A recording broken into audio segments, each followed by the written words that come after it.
Of the management, staff and students of the MIT College of Agriculture and Technology, I take the privilege of welcoming you all to the webinar on sustainable agriculture and economist perspective. In this wonderful evening, we have with us the renowned agriculture economist of our time and former Vice Chancellor of Tamil Nadu Agriculture University, Professor C. Ramasamy. He has decades of experience and vast expertise in the global agriculture scenario, having been associated with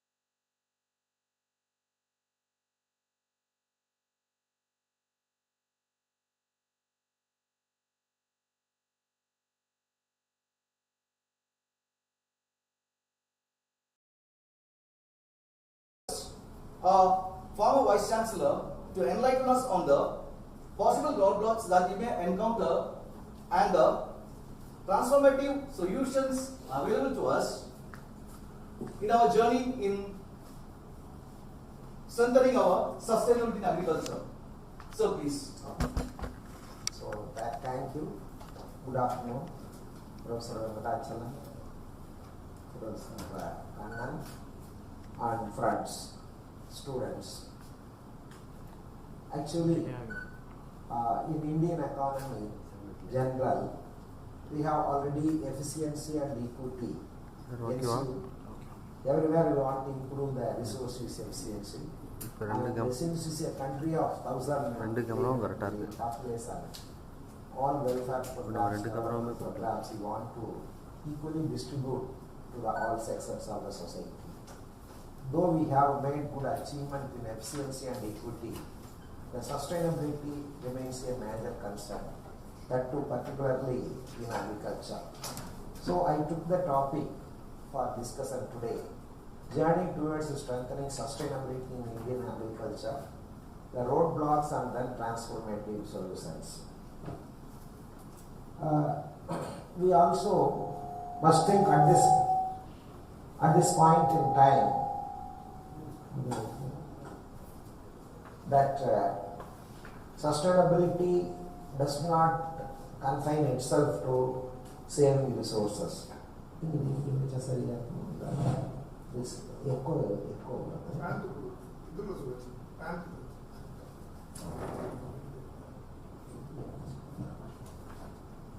So sustainability, normally we think that we have to have sustainable use of resources, but it is not so, and it goes beyond that.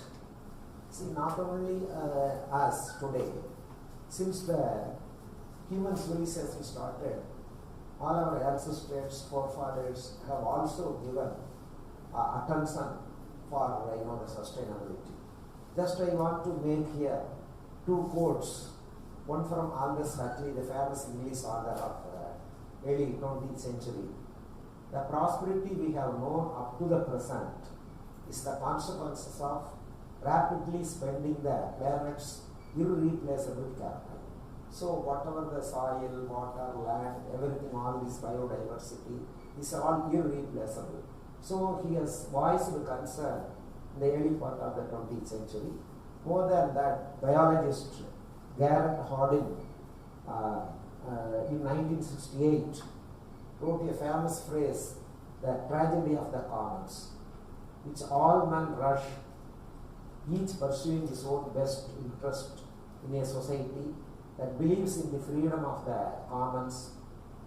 Freedom in a common brings ruin to all. Commons means all the common resources, like the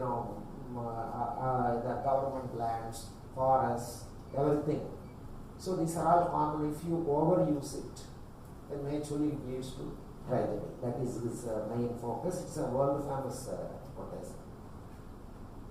We must think at this point in time that India is able to make great achievements, which you already know, in agriculture.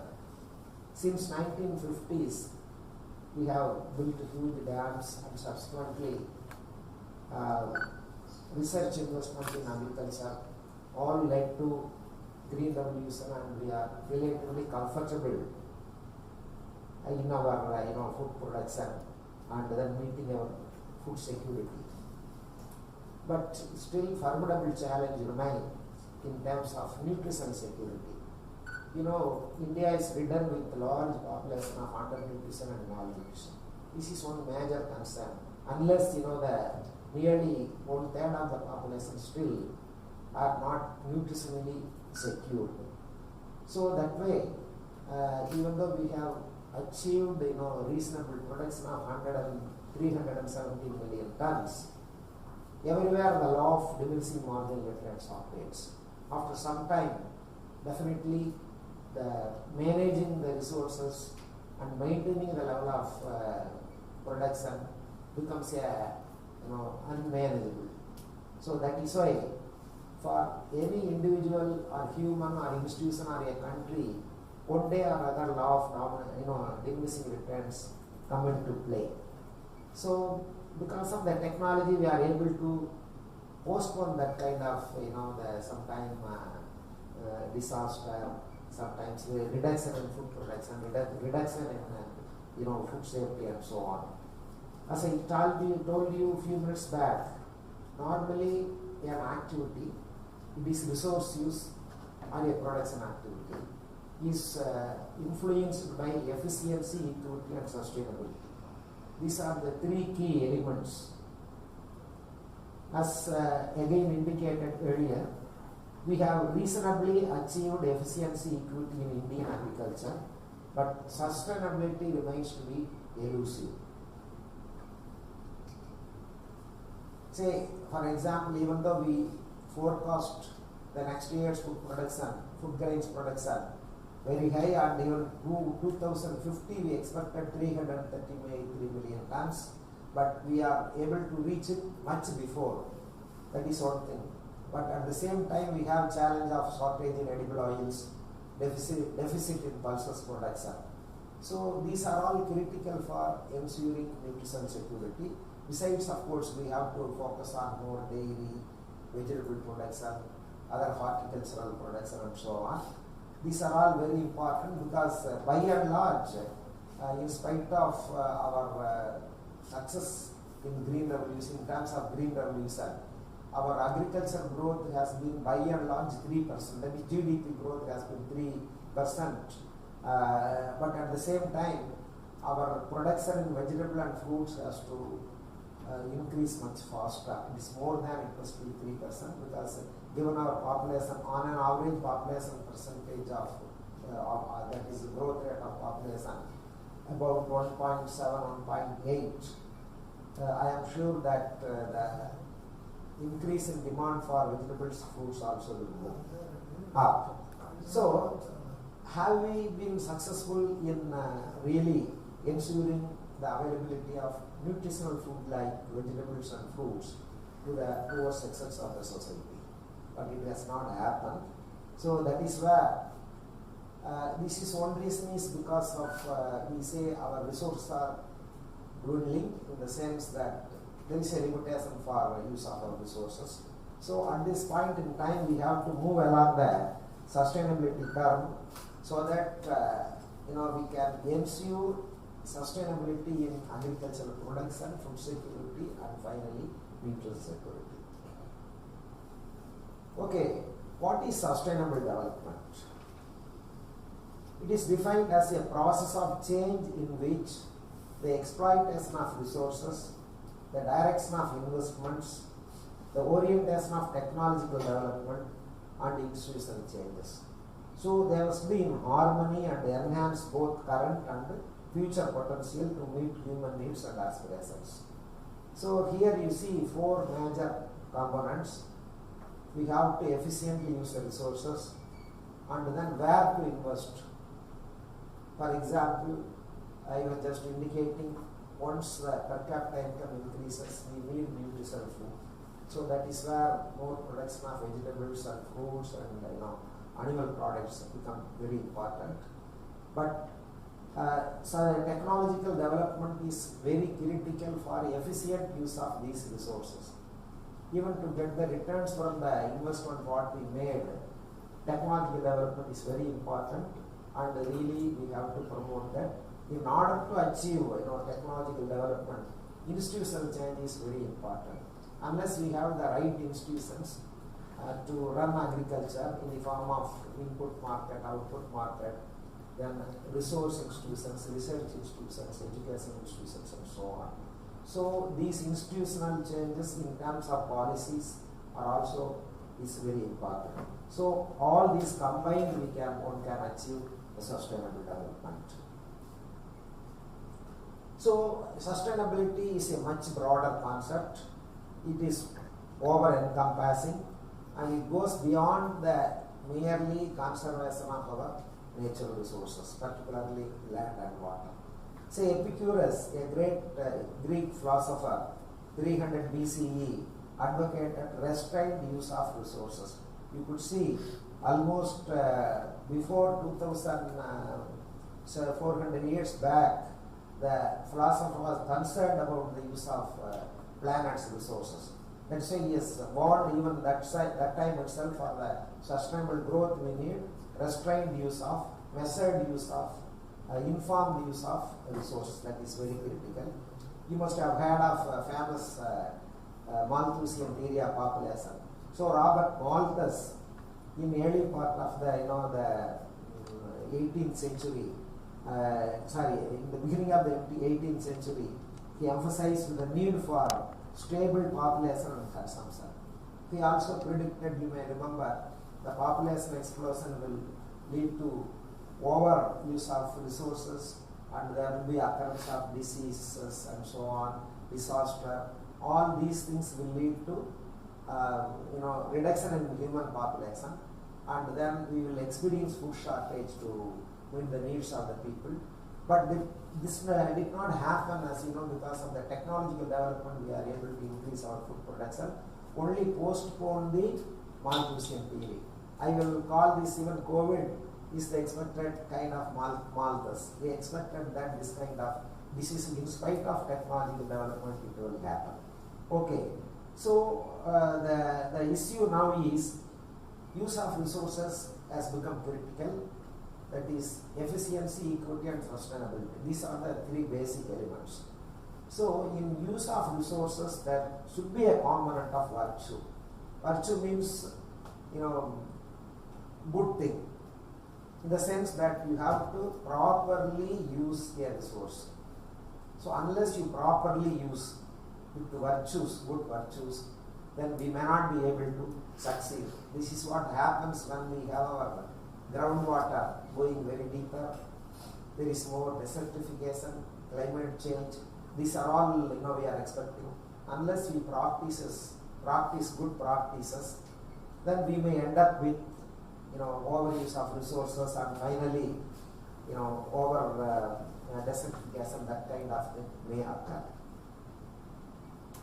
Okay, here some economics you may not be able to know originally. So on the left side there is a curve. There is three curves are there. Each one is called the indifference curve. That is the level of satisfaction in simple words.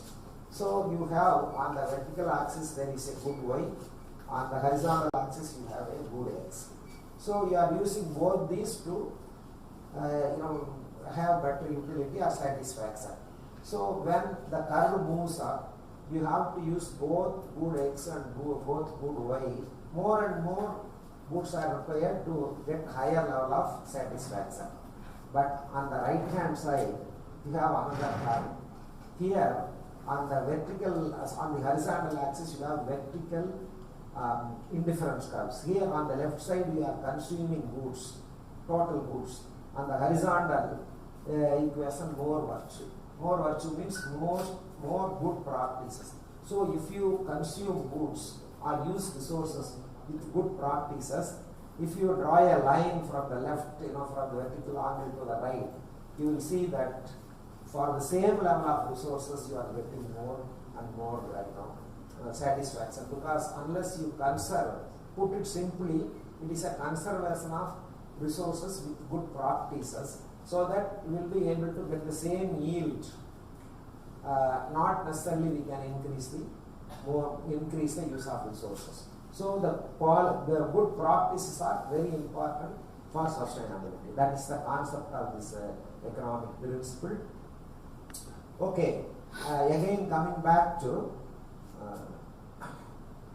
say if you ask an ecologist or an environmentalist, they may be arguing that sustainability is looked as a ecological and environmental problem. They may not look at the social and economic problems. Then natural resource management issue is considered a sustainability problem by the agrobioscientist. And if you call the economist, they would argue the use of resources, physical and natural, most efficiently with the application of technologies to achieve higher level of economic development. So the perceptions vary actually. For an economist, he wants to use all the resources most efficiently so that your socio-economic level improves. Then if you take, for example, they also argue that technological revolution is a precondition for efficient use of resources and extended use of the stock of resources. Say for example, water. Because of the micro irrigation, you are able to use the water more efficiently.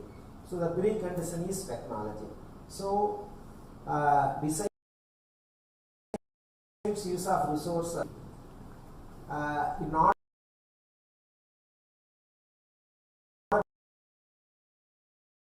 other words, in order to resources efficiently, the precondition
Then always, if you really want to achieve these things, in order to ensure sustainability, appropriate institutions and the policy ecosystem is very important.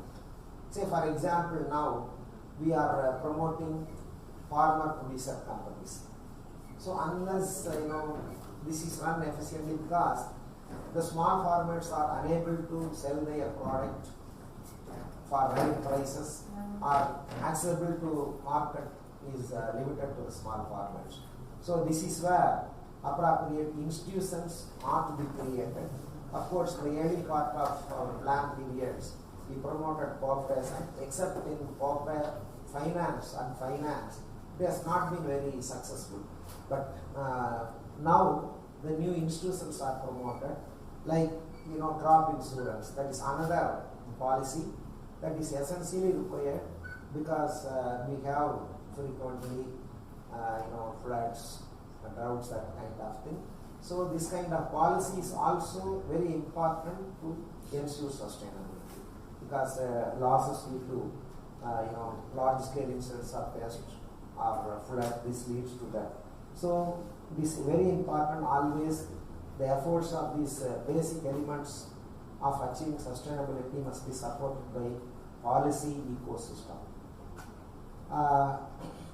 When you come to agriculture, so if agriculture production system is sustained over or if you want to make it sustainable over the long term, it enhances or maintains the productivity and profitability of the farming in the region.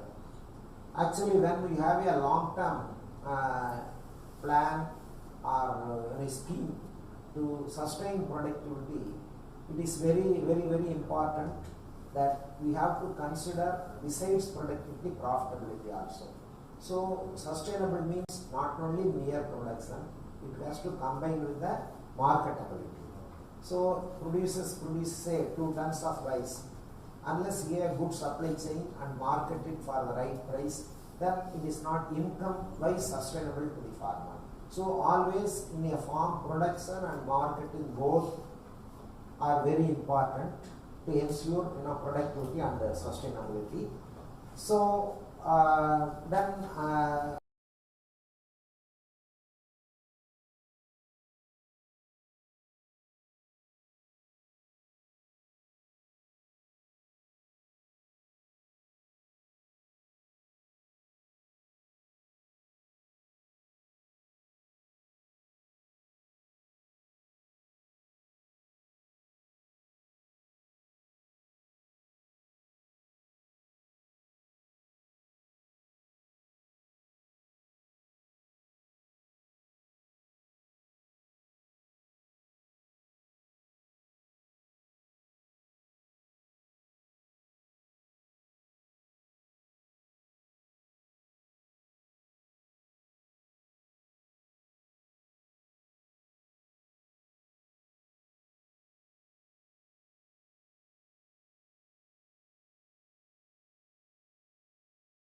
you get the health, safety and aesthetic satisfaction. Say just we were going around the farm, this landscaping, lining of the roads, some biofilms, these are all adding to some sustainability in a farm. Besides, it adds to health and safety. So the final product of these elements, efficiency, equity and sustainability, is finally ensuring health, that means in terms of food security, and then aesthetic satisfaction. These are all add to sustainability at farm level.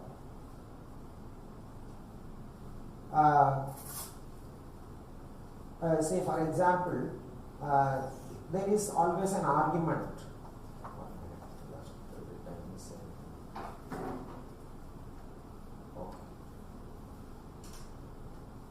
Okay, here is an issue which is being discussed almost in the past 30 years. It's a group of people or a section of the people argue that green revolution technologies, that is high yielding varieties of crops, and then chemical fertilizers, and then organized water distribution, like big dams and that kind of thing, they contributed for increase in food production almost 6 times over them at the time of independence, maybe in early 1950s.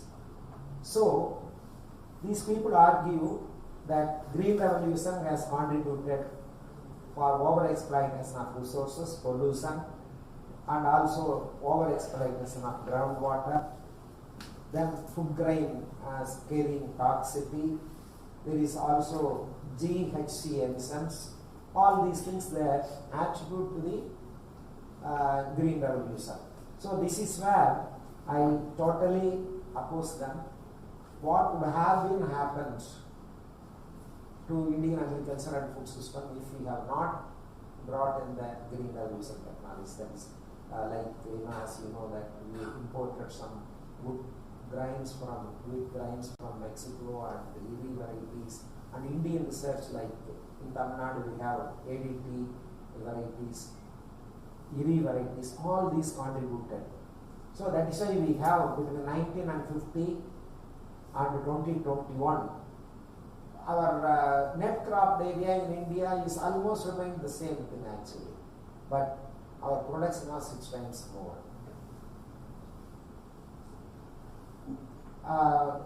Say, taking all cereal crops together worldwide, in 2005, twice as much grain was produced from the same acreage as in 1968. You know, green revolution largely taken place in Asia. During this period, not much in Africa, only to some extent. So, the area what we used for total grain products in 1968 remained the same in 2005, but the global food production became doubled. So this is where either you have to increase the productivity or you have to expand the area. So in other words, the area we had in 1968 must have been doubled to achieve this 2005 production. So we have saved 50% of the land otherwise would have required for current level of food production globally. Current in the sense I am comparing 68 and 2000, it was an estimate to show an example. So our area remaining the same. So that means we are conserving the land and then using it for food production. So if the productivity not increased, or in other words yields not increased, what would have happened? Our rainforest would have been burnt, because you have to encroach the rainforest only for land. Then we have to irrigate more deserts maybe, like what happening in Israel. They are really irrigating the deserts. Then our wetlands would have been drained. That is called wetlands, means not that paddy building, paddy growing area alone. All these coastal systems, river systems, and then Sadhu what we call, all these things would have disappeared because we need more area.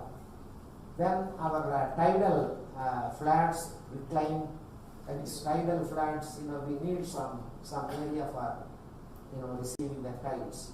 So this would have reclaimed and then used. Our pastorates would have been plowed. So these bio use, that is diversified use of lands would not have been happened but for the green revolution technology. That is the basic thing. And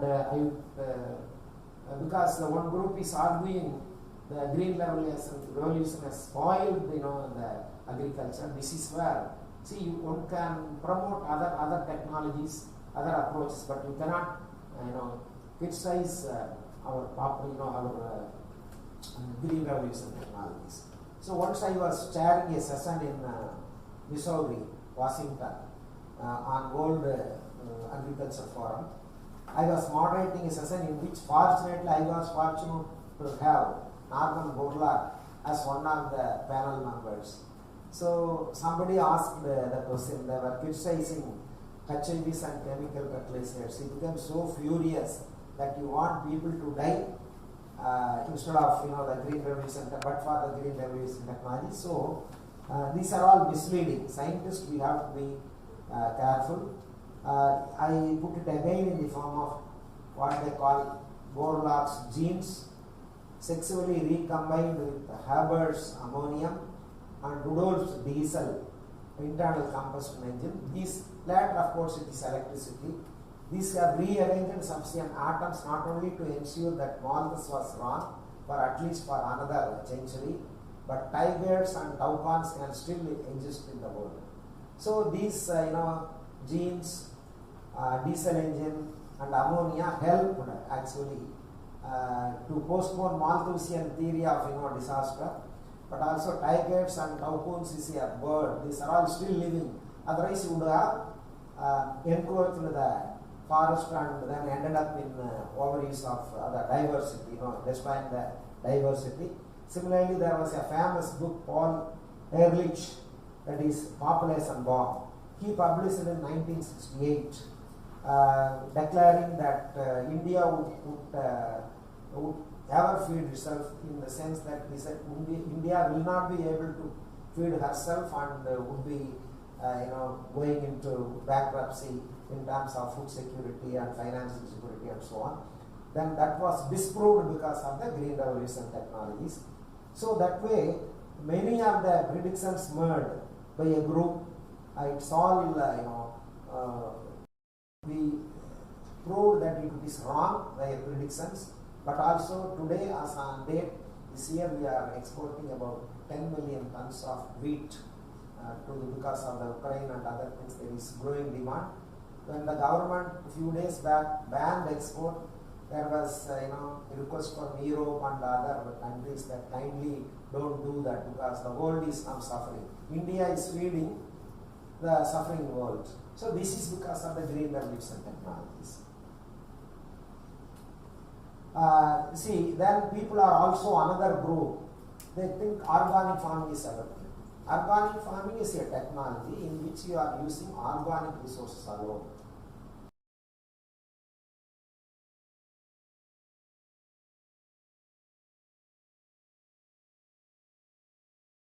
The normal fertilizer involves both organic and inorganic. They say inorganic is bad. See what has happened for chemical eco-friendly. We can't do that. So ignoring chemical fertilizer application under the guise of promoting organic farming would put India 100 years back, and then it will repeat what Sri Lanka is now experiencing. And then not only that, besides our food production, I told earlier also, our cotton production has increased, and then our sugar production increased. We are exporting both to a substantial extent. Rice also. We are the, maybe earlier Thailand was number one exporter of rice.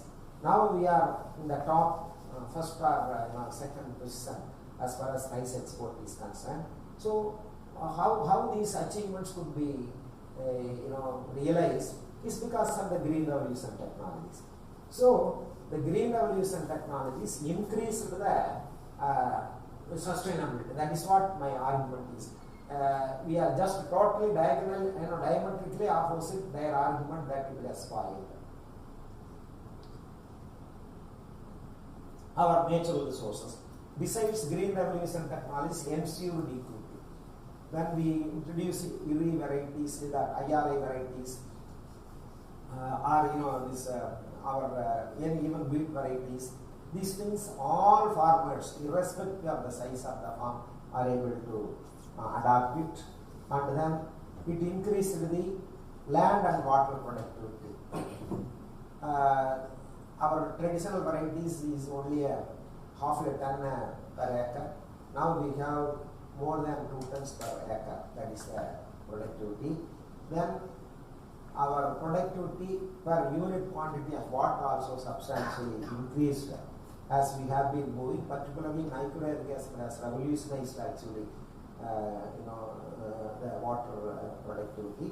So efficiency, equity, and then sustainability in the use of resources and running the enterprises in the form of high yielding varieties and so on played a marvelous role actually in ensuring food security. We have a very comfortable agriculture growth consistently around 3 to to 3.5% in the past 30-40 years is a result of green revolution technologies. I think this is enough to say that we are successful. Green revolution technologies are contributing to sustainability, but also conserving resources and so on. Okay, as I told you, first I will go through the conservation of resources. Now we could recall Karigal Chola built Kallani in 2200 AD, you see. So this is a kind of sustainable measure across Kaveri, and in Tamil Nadu we have 39,000 irrigation tanks. So this was built by our forefathers, maybe 200 years before, 300 years before, even more than that. Virana Mary was done by British, and then Metur Dam done by British. So these are all on the resource conservation side we ensure sustainability, and later of course we introduced more technologies. Then our earlier practices by our ancestors like Kudimaramatu, our water distribution system and sharing system is in existence for hundreds of years. These were some of the earlier measures where sustainability measures were introduced to conserve water. So again, the Pandit Nehru, the father of 5-year plans, had the great vision to build large dams in India. See, 1950 to almost 70, these 20 years are huge, harvest of river water. In Tamil Nadu, under the leadership of Kamaraj as Chief Minister, almost all dams were built across. 90% of the surface water was used. So huge investment in dams were critical. Then people are also there to criticize the construction of dams and so on. So these efforts, of course, these dams, what Nehru called as temples of modern India actually, and then this also helped to drive away ship to mouth. In the early 60s, under PL 480, we were importing grains from US. Even as a first-year student in 1965, agriculture, we saw sometime when I think Pakistan war was there, we are skipping one meal in our own hostels. So that way, actually, we are conserved water through modern system. That is what my point is. Besides adopting the older system, and say for some example, in 1950s we had 346 large dams. Now there are over 5,000 dams are there of all sizes, and we are able to harvest water in 95% of them. And then huge investment made between 1991 and between 2007 to the tune of 1.42 lakh crores on major and medium irrigation projects. See, these are all some indications to convince people this kind of interventions have contributed to sustainability in agricultural production.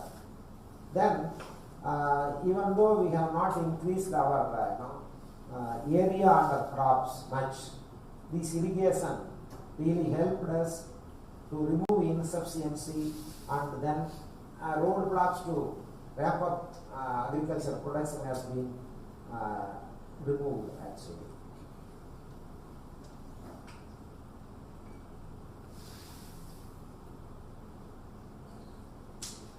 Then conjunctive use of water, groundwater and surface water, then small tanks and ponds.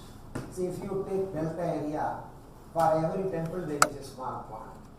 These are all traditionally water harvesting systems, along with your bhakti movement. So these were adding to delta recharging of the groundwater. So these are all adding to that.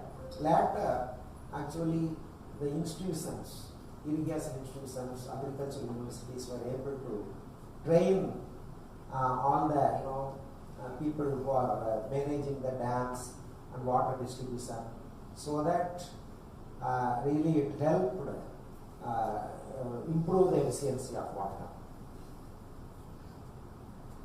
So then another important resource where it is adding to unsustainability is soil degradation and nutrient mining actually.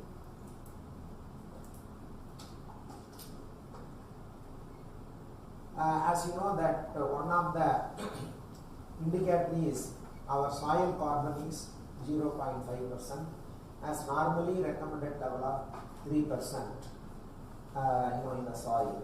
So this is another problem, and we have to really work on that, increasing the soil carbon. Then, as I told you earlier, one of the criticism is we are, our soils are polluted because of application of chemical fertilizers. I think in 2007 we selected, we took 1,000 samples across the state in Tamil Nadu and tested. In all the places, the NPK was below the threshold level. What is minimum required in the soil is not there.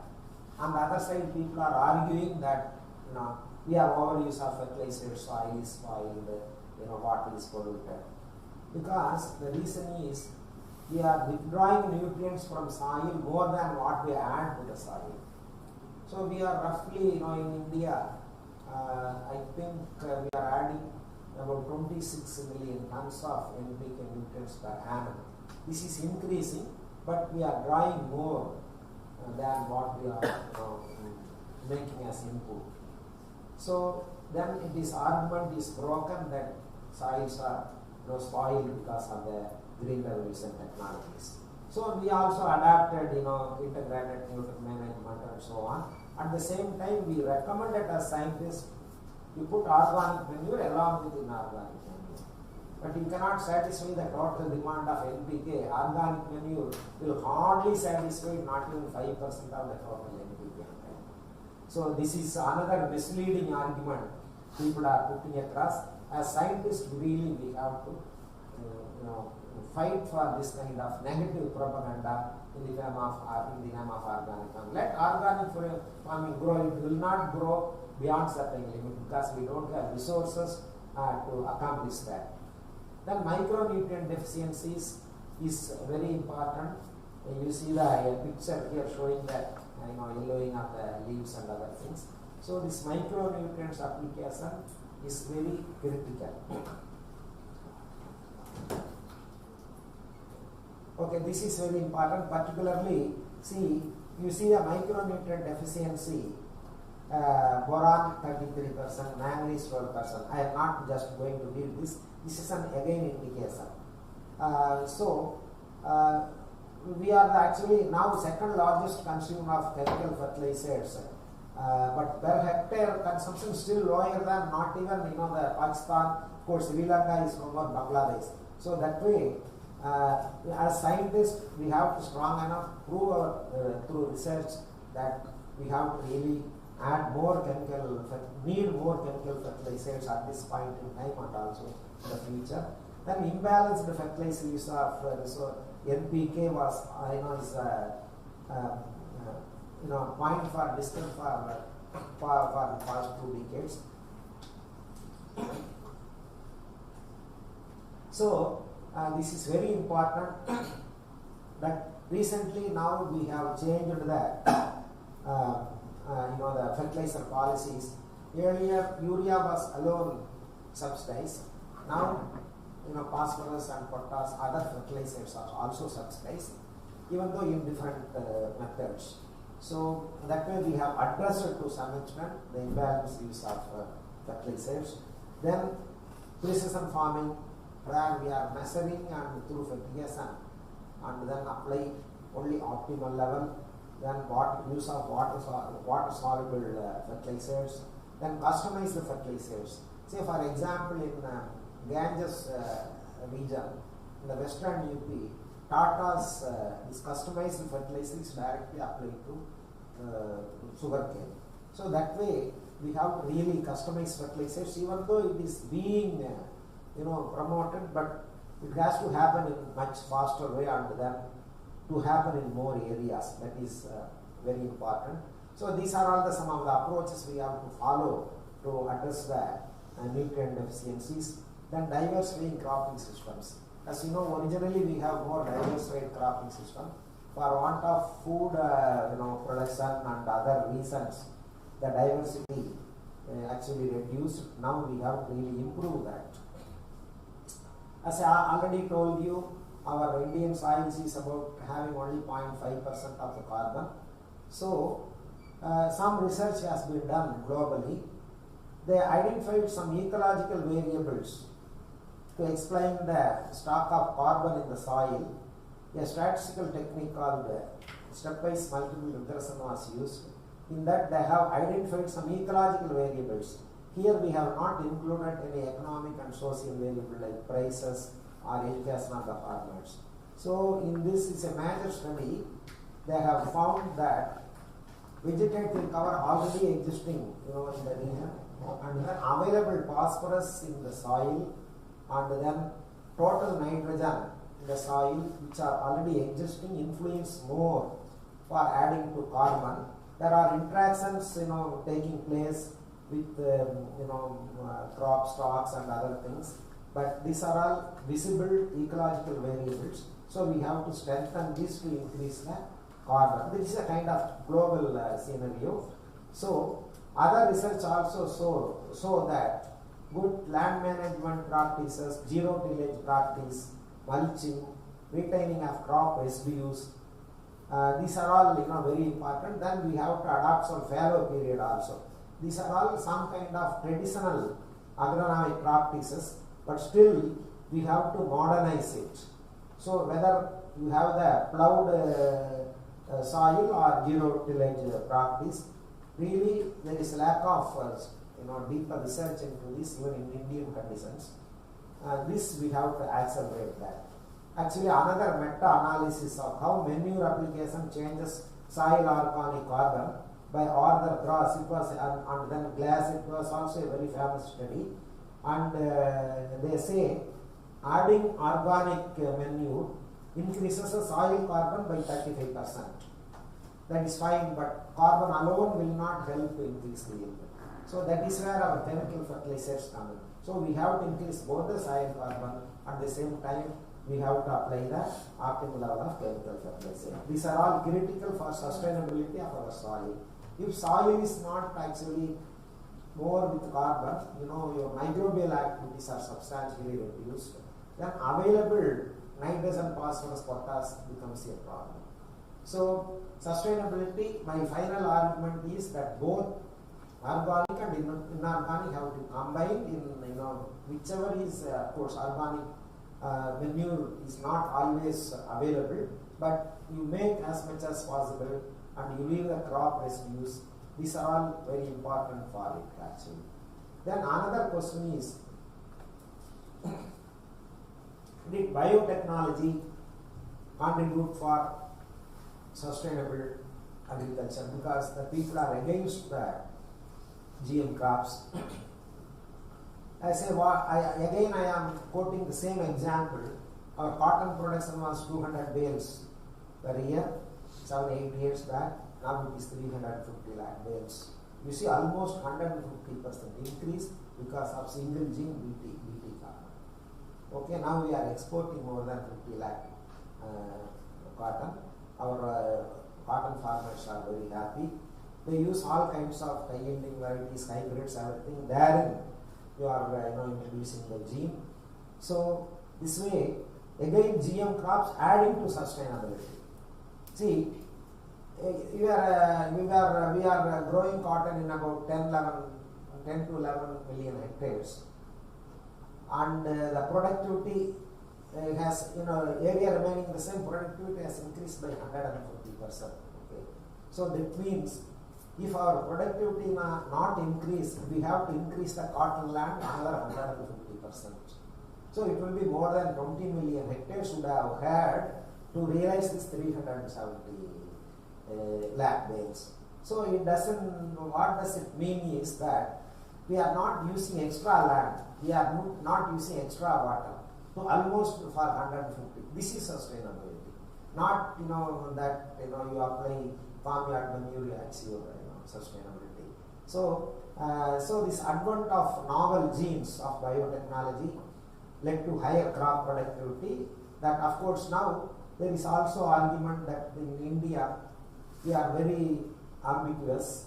Government policy is ambiguous whether to allow GM crops or not. They say it will pollute our food system. This, I don't think any scientifically tested product adds to toxic things. Say we are already consuming. Say our cotton seed is going as a animal feed, right? So we are already consuming the milk, which is from the animals which are fed by the BT cotton seeds. Okay, we are importing sunflower seeds, sunflower oil, and then maize corn oil from USA and other places, and then that is already, these are all weed resistant GM crops. So as you know, in US almost large area of maize, soybean, corn are all soybean, cotton, they are all already herbicide resistant, insect resistant products. So we are importing them substantial level. In a substantial level. So again we are in the food system which is affected by your GM crops. So this way, this is we are cheating ourselves. So scientists do not, even though Genetic Engineering Committee (GEAC) is recommending that, the environmental group is preventing. As you know, TNAE along with two more institutions, we developed the BT brinjal as early as in 2005-06 when we were there in the university. Still it is there. All our 4 varieties in Tamil Nadu is having the genetically modified brinjal crop, BT brinjal, and because of the policy we are not using that. But Bangladesh, they started using the BT brinjal. Now they have reduced substantially the application of pesticides because this is a first hand information. I went there under USAID project to evaluate this 3 times with the economists there. I went there and guided them. So they are all published. Now, major part of the, at least more than 50% of brinjal production in Bangladesh is BT brinjal. So, because of the political ideologies and then irrational kind of approaches, lack of policy is preventing us to use the GM crops. I will later show the statistics of how much sustainability has been added because of the GM crops. GM crops also has increase in fertilizer use efficiency also. Some of the experiments has brought out. So that way, GM crop is also added to sustainability. That's my argument. Say for example, since 1996 until 2015, the reduction in the use of pesticide on the GM crop area was 618.1 million kg of active ingredient. Use the chemical ingredient reduced by 618.1 million kg of active ingredient, that too. That is 8.1% reduction in the chemical use. So they have developed the environmental impact quotient indicators, EIQ. These were all some of the leading studies that have developed this. They also say that this impact, negative impact, is down by 18.6%. Through EIQs, they have again proven that. And similarly, the active ingredient of insecticide used per hectare in cotton globally declined from 1.6 kg in 97 to 0.8 kg in 2015. The Graham Brooks and Peter Barefoot, it's a major study covering the GM crops. They all prove that use of insecticide has come down, then use of weedicides have come down significantly. They are highly positively impacting the agriculture, leading to more sustainability. Then again, greenhouse gas emission. Because of the GM crops, the emission of greenhouse gases has been reduced substantially, because now there is a less use of machinery, less use of labor, because field labor is reduced, and then this kind of thing again add to not use of the pesticides, which is adding to increase in GHGs. For example, lower labor requirements enhanced soil quality due to lesser soil erosion, and then more carbon remaining in the soil, also improved levels of soil moisture, because we are not disturbing the soil for doing the weeds. Once weedicide resistant crop is that is planted, then it reduces the soil disturbance. This way, there are different ways they have measured the impact of the GM crops, and use of chemicals, reduction in the use of chemical crops, and then also it is reduction in the GHGs. All these things add to improvement, and then the amount of carbon dioxide removed from the atmosphere by reduced consumption of fuel, additional storing of C in the soil, this is also adding because of no or reduced tillage. There are 2 points here. One is that use of lesser fuel, and then for tractor and other purposes, when you adapt to some kind of reduced tillage, and also not only that, because of the some of the increased area wherein actually it has also add to absorption of carbon dioxide from the atmosphere, and this carbon sequestration is taking place. So the no tillage kind of things, GM crops, they all add to reduction in the GHG emission. Then another thing is precision farming. So we have in TNAU done in 400 hectare area in the Krishnagiri districts, where we have very targeted and measured use of inputs, and Dr. Kannan is part of it, he knows that. So this reduces the actually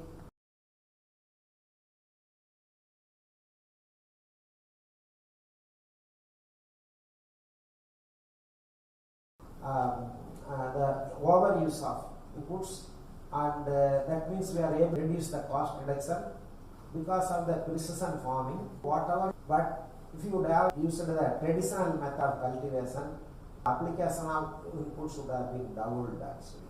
So either you increase because of the increase in the yield, per unit cost of production has come down. 1 kg of vegetables or 1 ton of soil care, this becomes lesser and lesser.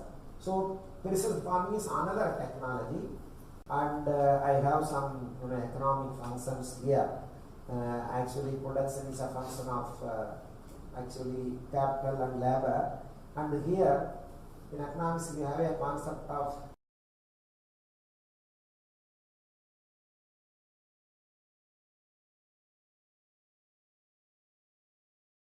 constant returns to scale, increasing returns to scale, and then decreasing.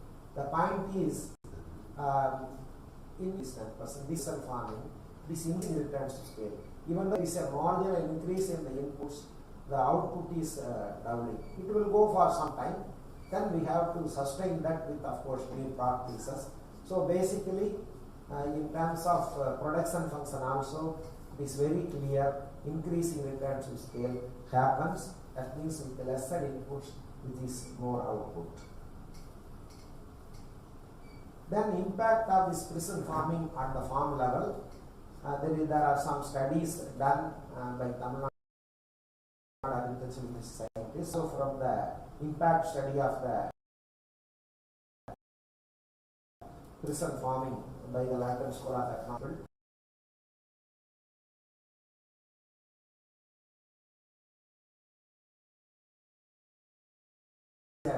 80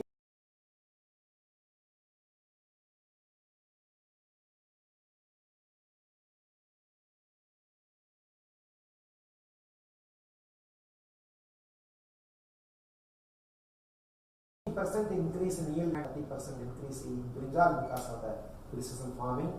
Then gross margin found to be 165%. Put you more statistics, but the impact is clear. That means with clearly that in one of the study they have found somewhere else financing water pump sets like Professor Ramasamy worked on the solar pump sets. If you distribute more solar pump sets, you are not only increasing the solar energy use in agriculture.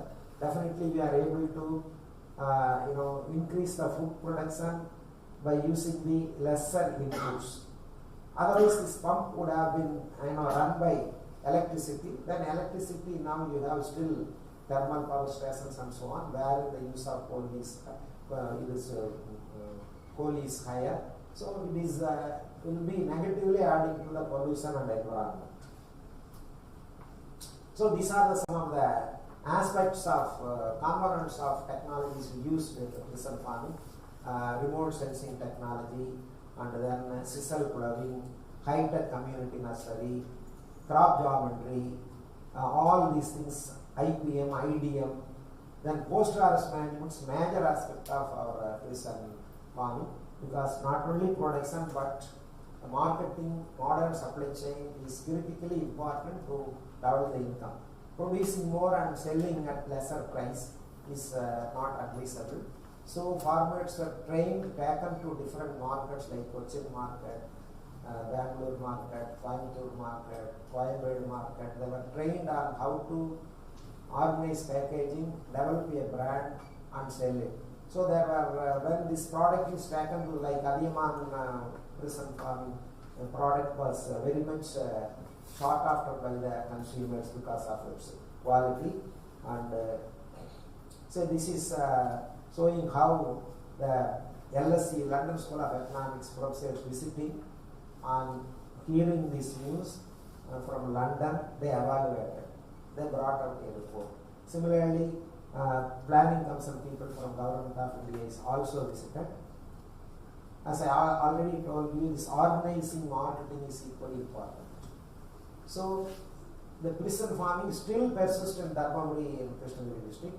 Of course, when it was scaled up for other districts, the Department of Agriculture is not able to sustain that the scheme.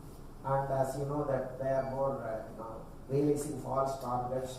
This is where we failed in upscaling. But what was adopted in those two districts, the farmers are still continuing with that.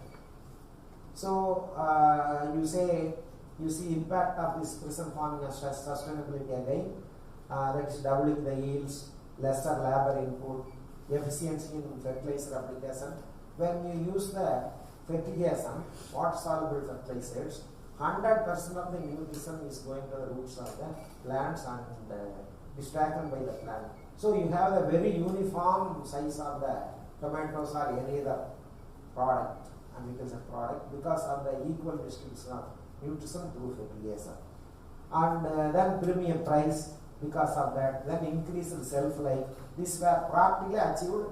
Here is the person who worked on that, So then formation of social capital, because we trained farmers at the village level on community seedling raising, then organized marketing, then they started their input store of their own, and then they purchased at the wholesale prices and distributed to the farmers at much lesser price. This is called the social capital.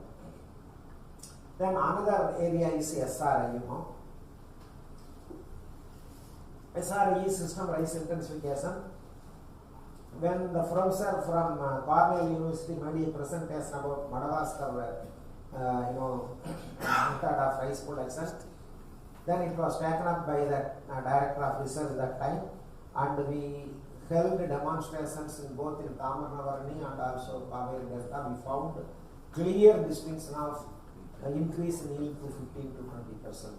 Immediately our agriculture secretary then Sridhar was taken by us to these fields. We got convinced and immediately sanctioned 25 lakhs for training our agricultural officers and some of the farmers and demonstration. That is how TN Tamil Nadu was one of the leading in increasing the SRA area. But later, of course, it also got diluted as the extension system is not that efficient to continue that. So that way, there were many benefits of SRI. I don't want to repeat that here. So here again, technology has contributed for sustainability. Technology means efficiency, in other words. Okay, then dryland agriculture. Coming to dryland agriculture. Here again, we laid a demonstration in our PNAI campus, and then some of the agronomists were involved in that. We used seed drill with multiple functions, like potted seeds, sown, fertilizer application, mulching, line sowing at one stroke. So this means you are reducing the cost of production. Then we use the power weeders because of the line sowing. So it reduces the weed infection because then easy operation of the power weeders remove the weeds at a much lesser cost. And then we also sprayed anti-transparents, and then some rain gun irrigation we gave at critical stages. This almost increased the normal yield expected was 400 kilos. It increased to 800 kilos per hectare. So that way, in dryland farming also, we can really achieve these things. And then our policy recommendation is you consolidate the land like Gujarat. If they plant with groundnut, they remove all the bunds. At one stroke, 100 or 150 acres is sown with groundnut, and then they have markets to identify the areas of the individual farmers. They were totally, at one stroke it is sown, and then at one stroke it is mechanically harvested and exported. So this is again technology and good practices that adds to sustainability. And then that is why we recommended in one of our policy documents to then the Chief Minister Jayalalitha, sir, let us we propose we raise the land ceiling for dryland agriculture because that will attract more investment actually for dryland agriculture. Because of political reasons, it was not of course accepted that time. So that way, now the point is ICRISAT and CRIDA and some of our research stations like Coimbatore have a bunch of a large number of technologies in the shelf. So if we really take that thing and then if we actually practice it, there is a lot of scope for increasing the production in the dryland agriculture.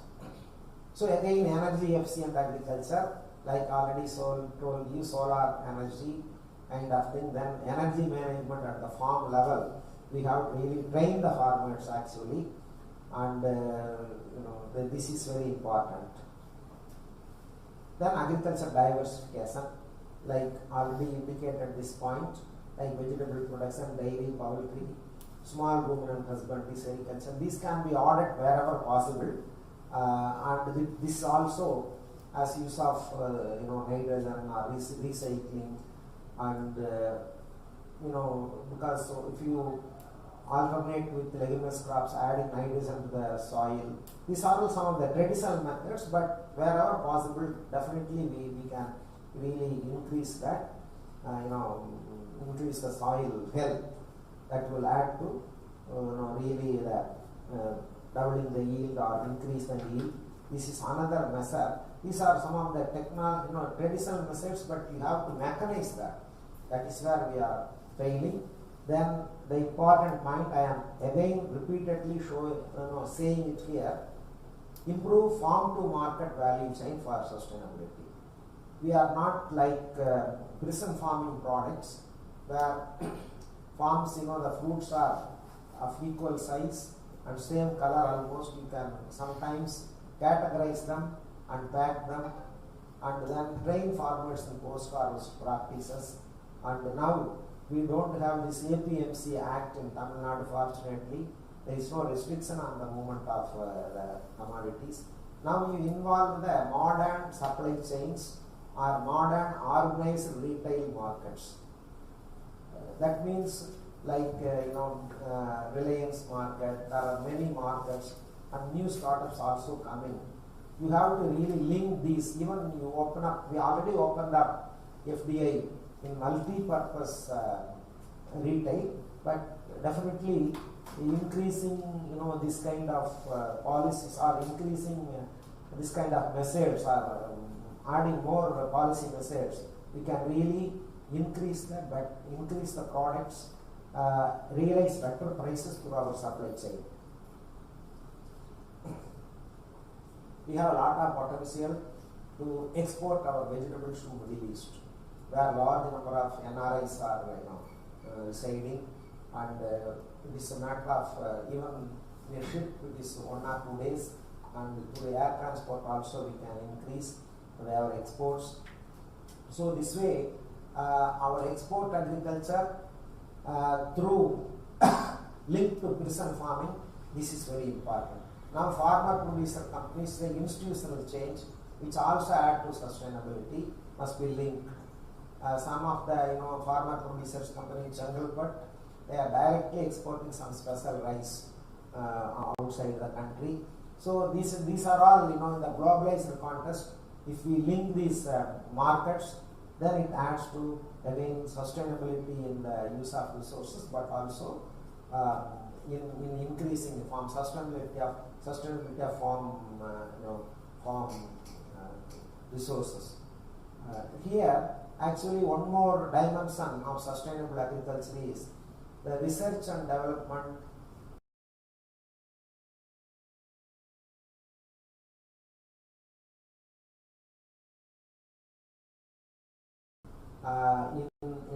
For sustainable agriculture. So many points I have indicated here during the course of my discussion here. The us to improve sustainability in agriculture. One thing is we often don't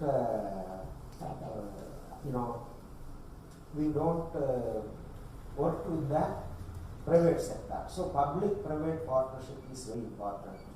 Say for your information, there is a project called Bio Cassava Plus project, name of the project. It is a public and private sector in which some of the US universities and then African research institutions, then CGI, International Agriculture Research System, they are all involved, both corporate R&D and public R&D.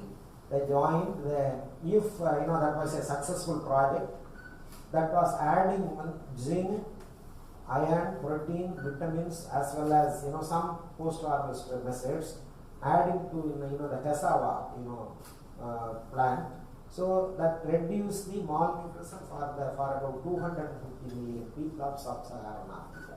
This was successful. Many projects are progressing, but in India, say for example, ICRISAT is offering services for studying the genome of different crops. You pay something, they evaluate the genome structure and give it to you back. So it is an international system, but so it is costly affair. The private sector can share, get some their, the seeds, the genome pixel is taken and use it.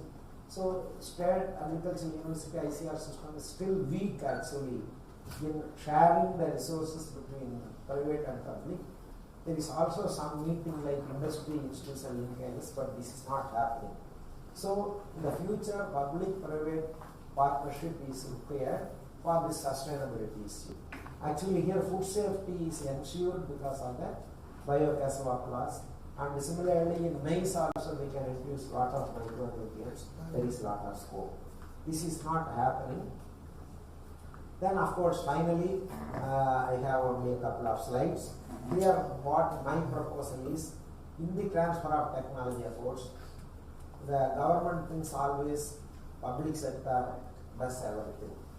I think we have a large number of private sector like sugar mills, food processing institute, and then input industry, bank, all these things can be brought in.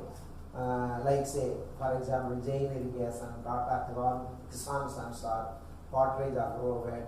There are many companies, hundreds of small, medium and large companies there. you closely work with, you train them, and then universities must partner with them and then share your technology so that they also advise the farmers and then they share some inputs. These are like our this ITC is I am not getting the name. It's also like PepsiCo in Punjab, Adani Agrotech in Himachal Pradesh, Field Fresh kind of thing, Mother Dairy, large number of private sectors. It's not only crop production but animal production also can be linked. So use them as a platform for transferring the technology. This is not happening. So this means large number of our technology remain on shelf, and then whatever we want to distribute, but it is not spreading to the rate which we want the level of spread. So this all adds to really public-private partnership and transfer of technology. This will add to sustainability. So broadly, I have given some framework for achieving sustainability. That is, all stakeholders must be aware of the looming limits. There are limits to our resources.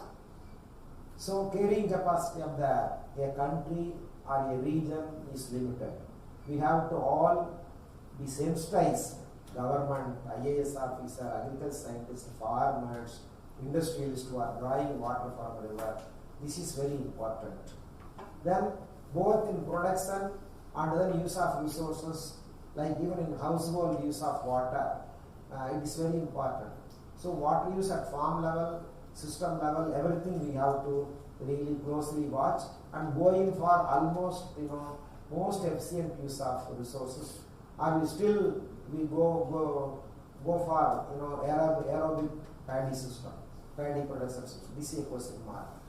And then we have to really identify emerging technologies, like we have shown the results of precision farming, GM crops, then system rice intensification, dryland agriculture. So my argument is the technologies substantially contribute for resource conservation and thereby sustainability. Because even though India may reach 1,500 million population, our land is going to remain the same, and water is not going to increase unless we most efficiently use that. So the technology is always a kind of precondition for sustainability. Besides, this technology adds to equity, efficiency, and also sustainability. That's what my argument is. And then again, in the sustainability practices, we have to localize. There is no one size fits for all. Water management or chemical fertilizer application in Punjab is different from Tamil Nadu, which is different from Kerala. This localization of spread of technology and or customizing the technology is very important for sustainability. So I end with the quote from a committee, the Ashok Dalwai committee, that is doubling farmers' income. It was submitted its report in 2017. So this is, now we always design technologies, organize production based on the past experience. See, if we have failed somewhere, say in overuse of water, or in controlling pests and diseases, or anything for that matter, some loss is there. So later we post occurrence of any event, then we go for designing technologies. But this committee recommends you predict.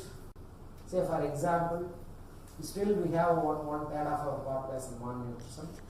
How to introduce vitamin A? Now they are suggesting 45 outside production system, 45 with new nutrients, iron and that kind of thing. But now we have to foresee what will be the malnutrition, what will be the water availability, say 10 years from now. What will be the type of, still we will be facing the, this maize caterpillar incident. So many things really we have to forecast. And, how we are going to increase our organic content in the soil. So you forecast and then you start doing research now. That is what, to allow a forward-looking perspective. There is no backward looking will be helpful, but forward looking perspective that can promote planning and decisions on issues before they become too severe. So anticipatory decision making is at least as important to sustainable agriculture as is the recognition of the existing problems. We have existing problems we occurred in the past, but now we have to foresee the problem and start doing research. Then only agriculture can be sustainable. This is what the committee recommended, and then we have large canvas now to work with. So sustainability, for sustainability, technology is different, all modern technologies, and then proper policy is important, then public-private partnerships is important. These are all some of the essential basic requirements to achieve sustainability agriculture. This is called intergenerational equity. See, we cannot go our rivers dry, tanks encroach for our children and grandchildren. So this is where sensitivity is still low, awareness is still low. Then we cannot just rely on promoters of organic farming, people who are activists who are criticizing, government that is not making definite policies. These are all the roadblocks. So really we have to have some kind of transformative solutions to address these issues in the future. And as scientists, we have to really voice this concern and succeed. So thank you.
So thank you so much for that. Thank you. Thank you.